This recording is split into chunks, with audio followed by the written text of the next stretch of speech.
Badass women through history, let's talk about Jeanne de Clisson, the French noblewoman who turned to a mighty pirate, all because the king messed with her family. Hello, I'm Sinead from the Poisoner's Cabinet podcast. Jeanne de Clisson is a legend in French history because of the bloody vengeance she meted out on land and sea after the King of France had her husband beheaded. Jeanne was born in Brittany in 1300, at a time when the French and the English and the French and the French were doing a lot of fighting. She was married at the age of 12, widowed. Then she briefly married the son of the Duke of Brittany, but then that marriage was annulled because the Duke wanted a better political match for his son, and then she would come to marry her third husband, Oliver, in 1330. Oliver was a wealthy noble, and it was a good match overall. They seemed to really like each other, love each other. There were only minor legal disputes through their marriage. Jeanne did take her husband to court to make sure that he made good on promises to provide for her children from previous marriages, and she won. Oliver served as a military commander during the Breton War of Succession, which was part of the early days of the 100 Years' War. But when Oliver lost one of his campaigns, the king decided the man must be a traitor, and in 1843 the king had Oliver beheaded. His body was placed in a gibbet in Paris, and his head taken to Nantes and placed on a spike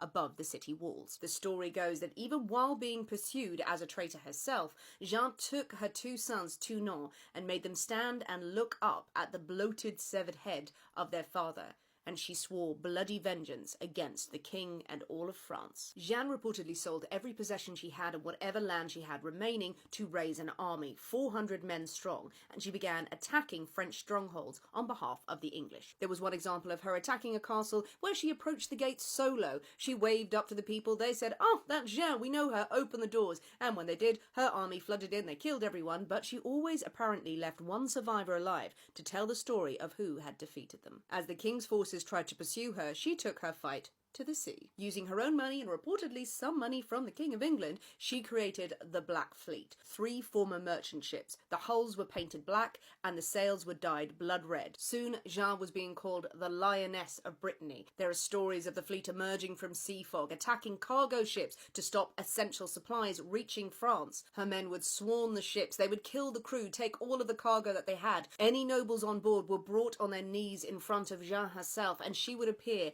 an axe in her hand, and behead each of them herself before kicking their corpses into the sea. Her reign of terror on the seas lasted 13 years before, in the late 1350s, she decided to hang up her axe and marry for the 4th time. She died in relative wealth and comfort in 1360. If you'd like to hear more about Jeanne de Clisson, listen to episode 229 of our podcast. And tell us if there's any more badass women from history you'd like our take on.